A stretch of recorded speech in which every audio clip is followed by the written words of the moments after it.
Imagina entrar a un examen que puede decidir tu carrera, tu nota de acceso y, quizá, la ciudad en la que vas a estudiar los próximos años. Te sientas, colocas el bolígrafo, miras el enunciado, y sabes que, además del tribunal, puede haber un detector rastreando señales invisibles en el aula. No hablamos de ciencia ficción.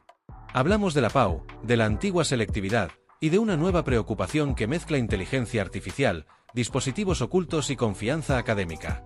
Galicia, Murcia, Cataluña y Aragón prevén utilizar detectores de frecuencia para localizar pinganillos, móviles escondidos, relojes inteligentes u otros aparatos conectados durante los exámenes.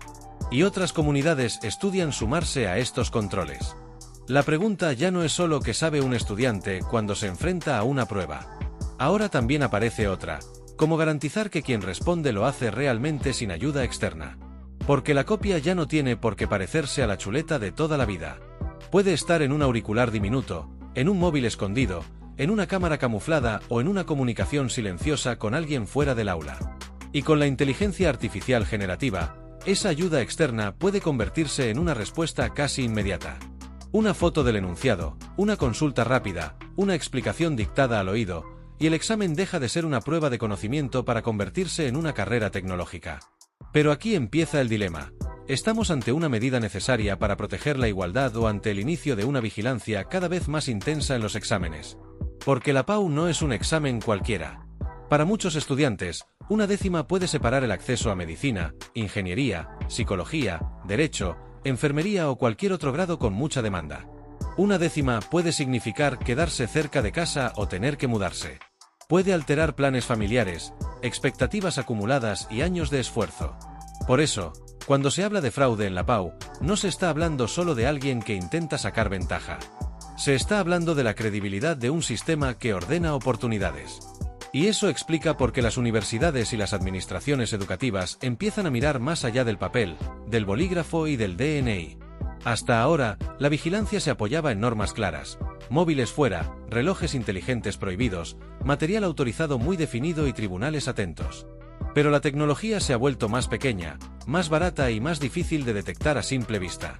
Y aquí es donde aparecen los detectores de frecuencia. No son máquinas que corrigen exámenes. No leen respuestas. No valoran si una redacción es buena o mala. Su función es mucho más concreta: rastrear señales que puedan delatar comunicaciones no permitidas. Es decir, cortar el puente entre el estudiante sentado en el aula y una ayuda externa que podría estar enviando instrucciones en tiempo real. Lo inquietante no es solo la existencia de esos dispositivos. Lo inquietante es que obligan a cambiar la pregunta central de la evaluación. Durante décadas, la escena del examen parecía estable: un aula, estudiantes en silencio, profesores vigilando, papeles sobre la mesa y una tensión reconocible. Ahora esa escena se complica. Porque el posible fraude ya no siempre se ve. Un teléfono visible se puede retirar. Un reloj inteligente puede prohibirse. Pero un auricular casi invisible, un micrófono diminuto, una cámara camuflada o un pequeño dispositivo conectado plantean un problema distinto. El control visual ya no basta. Y si añadimos inteligencia artificial, la preocupación crece. No porque la IA sea necesariamente negativa para aprender. De hecho, puede servir para estudiar, repasar, resumir, practicar preguntas o entender mejor una explicación. El problema aparece cuando se utiliza para romper las reglas de una prueba que debe realizarse en igualdad de condiciones. Ahí está la línea delicada. La misma herramienta que puede ayudar a aprender fuera del examen puede convertirse dentro del aula en una ventaja injusta. Y esa frontera no siempre se explica bien. Para un estudiante, puede parecer que todo se reduce a una prohibición más. Para una familia, puede generar ansiedad: ¿qué se puede llevar? ¿Qué no? ¿Qué ocurre si hay un malentendido? Para un docente, abre una duda más profunda: ¿cómo evaluar de forma justa en una época en la que la información puede llegar por canales invisibles? Y para las universidades, el desafío es proteger la prueba sin convertirla en un espacio de sospecha permanente. Porque si la respuesta institucional se queda corta, aumenta la sensación de impunidad. Pero si la respuesta se pasa de intensidad, puede multiplicar la presión sobre miles de alumnos que ya llegan al examen con nervios, cansancio y miedo a fallar. Esa es la contradicción de fondo. Más vigilancia puede aumentar la confianza en los resultados, pero también puede cambiar emocionalmente la experiencia del examen. El estudiante que cumple las normas necesita sentirse protegido, no señalado. Necesita saber que nadie compite con ayuda clandestina. Pero también necesita un entorno claro, proporcionado y comprensible. Por eso, los protocolos serán tan importantes como los aparatos. No basta con tener detectores de frecuencia. Hay que explicar qué se va a controlar, cómo se actuará, qué objetos están prohibidos, qué consecuencias puede haber y cómo evitar errores por desconocimiento. Porque la sanción por copiar no es un detalle menor. En casos graves, la prueba puede quedar anulada. Y para quien se juega el acceso a la universidad, eso no es una simple advertencia, es un golpe directo al calendario académico, a la nota y a las oportunidades. La recomendación práctica, por tanto, es clara: entrar al examen solo con lo estrictamente permitido. Nada de móviles aunque estén apagados. Nada de relojes inteligentes. Nada de auriculares. Nada de dispositivos que puedan interpretarse como ayuda externa. Y ante cualquier duda, preguntar antes, no después. Porque en una prueba de alto impacto, un descuido tecnológico puede parecer una intención de fraude. Ese es uno de los grandes cambios que trae esta noticia. La responsabilidad del estudiante ya no consiste únicamente en estudiar y responder bien, sino también en controlar qué lleva encima. La llegada de detectores de frecuencia a la PAU funciona como una señal de época. Nos está diciendo que la evaluación ya no puede vivir de espaldas a la tecnología. Durante mucho tiempo, el debate sobre inteligencia artificial en educación se centró en trabajos, deberes, redacciones y tareas hechas en casa. Ahora el debate entra en el territorio más sensible: los exámenes presenciales de alto impacto. Ahí donde una respuesta no solo demuestra conocimiento, sino que puede abrir o cerrar puertas.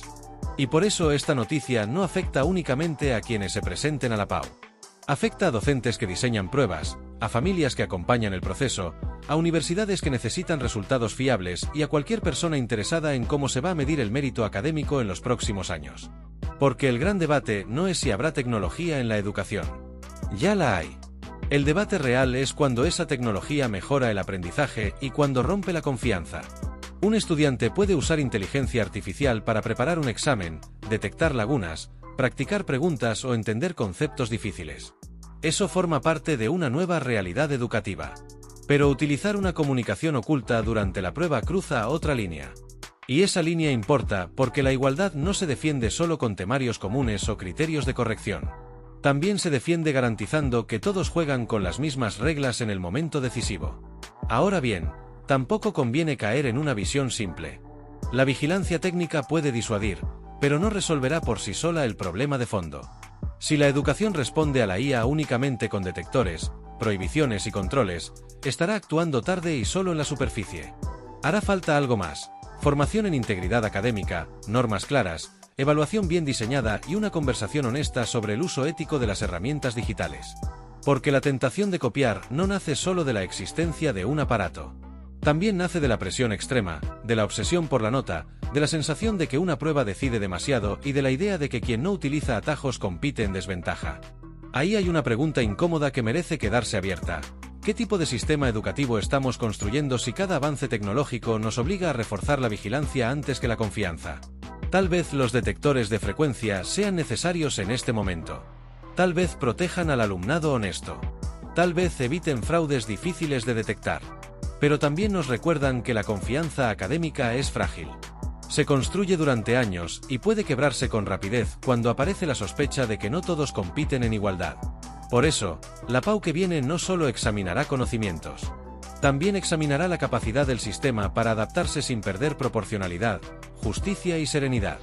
Y aquí está la reflexión final. Cuando una prueba necesita rastrear señales invisibles, quizá la pregunta no sea solo quién intenta copiar, sino qué estamos haciendo para que aprender siga teniendo más valor que hacer trampas. Si este tema te parece importante, dale a me gusta, compártelo con alguien que tenga cerca la PAU o trabaje en educación, y déjanos un comentario. ¿Los detectores de frecuencia protegen la igualdad o abren una etapa de vigilancia excesiva en los exámenes? Y síguenos desde la plataforma en la que nos estés escuchando para seguir analizando los cambios que ya están transformando la educación.